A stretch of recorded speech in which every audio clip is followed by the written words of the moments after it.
Hello বন্ধুরা, আমরা সবাই ভালো আছেন। আজকে আমি চলে এসেছি নতুন একটা রেসিপি নিয়ে। তা আজকে খুব সিম্পলভাবে বানাবো। সবসময় তো মাছের ঝাল, মাছের ঘোড়া একটা ভাবে বানানো হয়, তো আজকে একটা সিম্পলভাবে বানানো হবে। তো এখানে আমি কিছুটা মাছ নিয়ে নিয়েছি, গ্লাস কাপ মাছ। তো লবণ হলুদ মাখিয়ে কড়াইতে তেল দিয়ে গরম হয়ে গেছে, তাতে দিয়ে দিচ্ছি। খুব সমক্ষে বানাচ্ছে, সমক্ষে দেখাচ্ছি, বেশি সময় নিচ্ছি না। আপনাদেরও তো হাতে সময় কম আছে, আমিও একটু আজকে একটু ব্যস্ত আছি, একটু অল্প সময়ের মধ্যে দেখিয়ে দিচ্ছি। তো মাছগুলো সব লবণ হলুদ মাখিয়ে কড়াইতে দিয়ে দিয়েছি, দিয়ে মাছগুলোকে সুন্দর করে ভাজা করে নেব।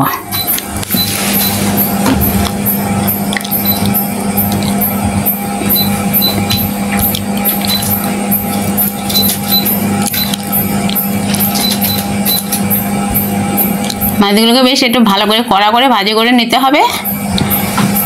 আর তাহলে মাছগুলো যখন আমি বানাবো তখন মাছগুলো ভেঙে যাবে না। দেখুন মাছগুলো খুব সুন্দরভাবে ভাজা হয়ে গেছে। এবারে এই মাছগুলোকে তুলে নিচ্ছি। মাছগুলো যদি ভালো করে ভাজা করানো হয় তখন কিন্তু মাছগুলো পরবর্তীকালে ভেঙে যায় না। আর মাছগুলো কিন্তু নরম থাকলে, কাঁচা থাকলে, অল্প ভাজা করা হলে মাছগুলো সহজে ভেঙে যায়। তো আমাদের মাছগুলো এখন ভাজা হয়ে গেছে, খুব সুন্দরভাবে মাছগুলো তুলে নিচ্ছি। এবার আমি কড়াইতে 5 ফোড়ন ফোড়ন দিয়ে দিচ্ছি। 5 ফোড়ন ফোড়ন দিয়ে যদি মাছের ঝাল বানান তাহলে অনেক ভালো লাগে, অনেক সুন্দর লাগে খেতে। তো আমি 5 ফোড়ন ফোড়ন দিয়ে মাছের ঝালটা বানাবো খুব সিম্পলভাবে, কোনো মশলা বেটে দেবো না, সবই কুচিয়ে দেবো। তো 5 ফোড়ন দিয়ে দিচ্ছি, আর দিয়ে দিচ্ছি পেঁয়াজ কুচি।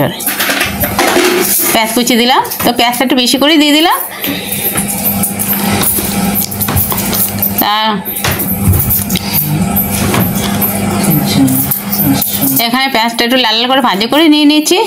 তো আর এখানে আমি দিচ্ছি এবার টমেটো। টমেটো একটু বেশি করে দিয়ে দিচ্ছি। টমেটোটা এই যে টমেটো দিয়ে দিয়েছি, দিয়ে একটু ভালো করে টমেটো আমি একটা খুঁতি দিয়ে গলে দেবো না। যে টমেটোগুলো একাই হচ্ছে এখানে সিদ্ধ হয়ে গলে যাবে সেগুলো ঠিক আছে, নাইলে এরকম একটু আস্তে আস্তে থাকবে, গলে গেলে বেশি ভালো লাগবে। না আর এই কটা কাঁচা লঙ্কা চিড়ে আমি দিয়ে দিলাম এতে, দিয়ে বারবার ভালো করে সুন্দর করে নাড়াচাড়া দিয়ে নিয়ে এবারে লবণ দিয়ে দিচ্ছি।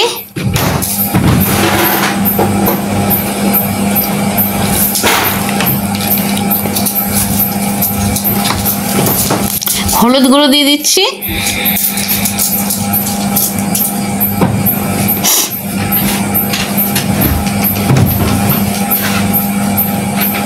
আর দিয়ে দিচ্ছি লঙ্কার গুঁড়ো। তো এইগুলো দিয়ে একটু নাড়াচাড়া দিয়ে একটু হালকা একটু জল দিতে হবে, তাহলে কিন্তু মশলাটা দেওয়ার পরে একটু জল দিয়ে দিলে সব মশলা একসাথে মিশিয়ে অল্প একটু জল দিয়ে দিলাম, তাহলে আমার পেঁয়াজটাও সুন্দরভাবে হয়ে যাবে, ওদিকে টমেটোটা ভালো সিদ্ধ হয়ে যাবে। আবার দিয়ে এগুলো একটু কষিয়ে নিতে হবে। যত মশলাটা ভালো হবে কষানো তত কিন্তু খেতে ভালো লাগবে। তো দেখুন আমি সুন্দরভাবে কষানো প্রায় হয়ে গেছে। এবার আমি জল দিয়ে দিচ্ছি। তো এবার জলটা দিয়ে দিচ্ছি। এবার ঝোলটা ফুটে ওঠা পর্যন্ত অপেক্ষা করতে হবে। ফুটে ওঠার পরে তবে মাছগুলোকে দিয়ে দেবো। একটু ঝোল থাকবে, একেবারে গায়ে গায়ে শুকনো হবে না, একটু ঝোল থাকবে, সেই হিসেবে করতে হবে। তার দেখবি এত ভালো লাগবে খেতে। খুব সংক্ষেপে খুব অল্প সময়ের মধ্যে মাজিয়ে এই মাছের ঝালটা বানিয়ে নেব। তো বন্ধুরা দেখুন কত সুন্দরভাবে ফুটে গেছে, ঢাকা দিয়ে দিচ্ছিলাম। এবার একটু চিনি দিয়ে দিচ্ছি। তো চিনিটা দিয়ে ভালো করে নাড়াচাড়া দিয়ে নিয়ে তারপর মাছগুলোকে দিয়ে দেবো।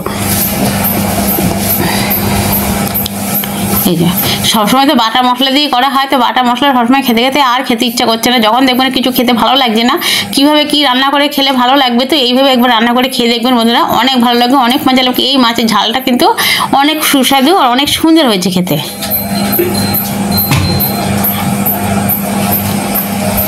এই দেখুন এত ভাব উঠছে যে কিছু দেখা যাচ্ছে না। এবার আমি দিয়ে দিচ্ছি জিরার গুঁড়ো আর গরম মশলা দিয়ে দিচ্ছি। নামানোর আগে এই ভাজা মশলাগুলো দিয়ে নামিয়ে নিলে কিন্তু অনেক ভালো লাগে। তো আমার এবারে হয়ে গেছে, মশলাগুলো দিয়ে আমি নামিয়ে নেব। নামানো পরিবেশন করে তারপরে একটা পাত্র ঢেলে নিয়ে আপনাদেরকে দেখাবো যে কতটা সুন্দর হয়েছে আর কত সহজে কত অল্প সময়ের মধ্যে আপনার এই মাছের ঝালটা বানানো হচ্ছে। দেখুন কতটা সুন্দর একটা কালার এসেছে আর কত ভালো এটা দেখতে লাগছে। এই মাছের ঝালটা দেখুন কতটা সুন্দর হয়েছে। তো আপনাদের ভালো লাগলে অবশ্যই করে লাইক কমেন্ট শেয়ার অবশ্যই করবেন, আর যদি ভালো লেগে থাকে অবশ্যই করে কমেন্টে আমাকে